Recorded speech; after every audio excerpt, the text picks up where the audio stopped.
Море обладает удивительной двойственностью. Оно манит людей своими бескрайними просторами, но одновременно внушает страх своей мощью. С древнейших времен человечество пытается покорить морскую стихию. Несмотря на растущие технологические возможности людей, море продолжает демонстрировать свою силу. Наибольший урон оно наносит прибрежным территориям и судам во время штормов. Морская стихия неустанно атакует все, что человек создал на побережье и что плавает по ее водам.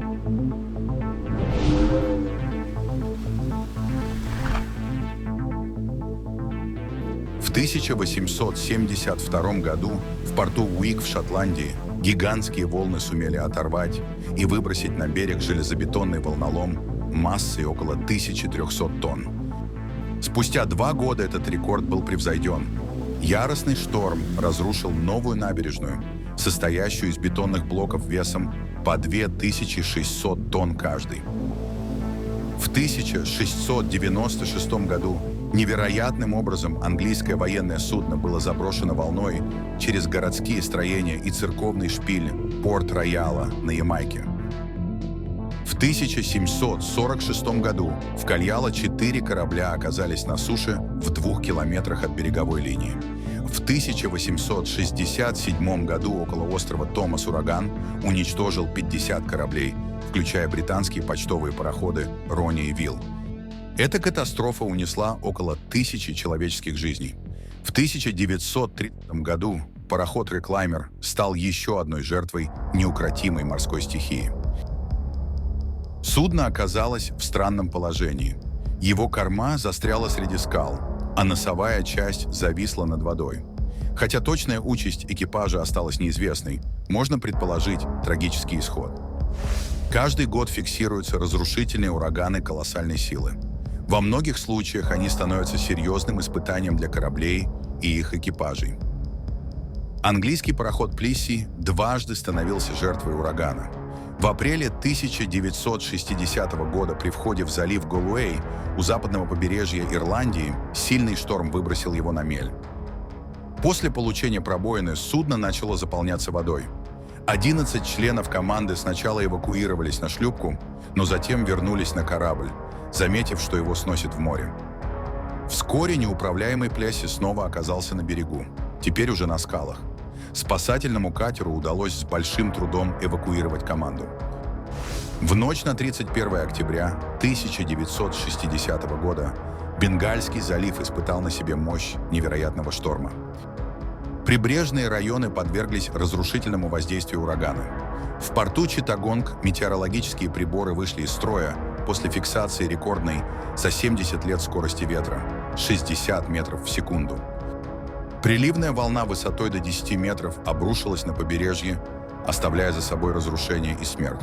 Циклон потопил множество судов как в портах, так и на рейдах. В этот страшный шторм удивительную историю пережил экипаж британского торгового судна «Клан Алпайн». Это 10-тысячетонное судно, построенное в 1942 году, совершало свой последний рейс. Его приобрел пакистанский торговец металлоломом с намерением отправить на утилизацию в Японию после разгрузки в Читтагонге. Однако судьба распорядилась иначе. Циклон застал клан Алпайн на якорной стоянке в устье реки Карпангули, где он ожидал своей очереди к причалу.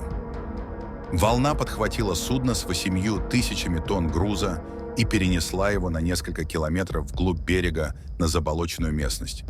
При максимальном приливе глубина составляла всего 120 сантиметров, что делало невозможным возвращение такого крупного судна в море. Несмотря на это, экипаж продолжал бороться, поддерживая работу основных систем корабля. Первоочередной задачей стало обеспечение водоснабжения судовых механизмов и котлов. Команда создала запруду, образовав искусственный водоем и прорыла к нему канал от судна. Балластным насосом через шланги вода подавалась в конденсатор паровой машины и для нужд экипажа. Отработанная вода возвращалась в тот же водоем по отдельному каналу. Жизнедеятельность на судне поддерживалась в относительно нормальном режиме. Удалось выгрузить 2500 тонн груза. Кораблю проложили дорогу, по которой первым прибыл трактор с прицепом, доставивший 3000 литров питьевой воды, запасы которой истощались. Поняв, что возвращение клана Алпайна в море потребует огромных затрат, владелец решил продать судно на месте. Даже в таких условиях демонтаж и транспортировка тяжелого оборудования представляли собой сложную и дорогостоящую задачу. Похожая история произошла с кораблем американской береговой охраны «Генерал Грене». Во время сильного шторма у Атлантического побережья США многие суда оказались в критическом положении. Экипаж генерала Грена не смог противостоять стихии, и волны выбросили корабль далеко на берег. Все попытки вернуть его в море оказались безуспешными, и он так и остался отдыхать на песчаном берегу. Необычно завершил свой путь шведский пароход «Силона» водоизмещением 2260 брутторегистровых тонн. Его последняя радиограмма гласила: «Мы приземлились». За этим странным сообщением скрывалась удивительная история. Спасаясь от шторма в Северном море, «Силона» укрылась в устье Эльбы. Несмотря на 2 брошенных якоря, ураган сорвал судно с места и перенес его с экипажем на 600 метров вглубь берега на луг. По счастливой случайности, во время этого необычного перемещения удалось избежать столкновений с другими судами. Владелец решил не тратиться на прокладку канала от Эльбы к судну, поскольку стоимость работ превысила бы стоимость самого судна. Пароход разрезали и продали на металлолом. В ночь на 31 января 1962 года танкер БП «Драйвер» грузоподъемностью 300 тонн, следовавший порожним из Англии в Швецию, попал в сильный шторм с дождем. Потеряв управление, судно оказалось на берегу у мыса Наш в Южном Уэльсе. Но злоключения танкера на этом не закончились. После посадки на камни БП «Драйвер» потерял остойчивость и перевернулся.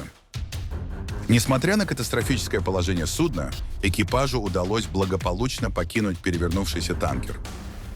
Судно осталось лежать на борту возле отвесной скалы. О спасении танкера не могло быть и речи, и его включили в список потерянных судов.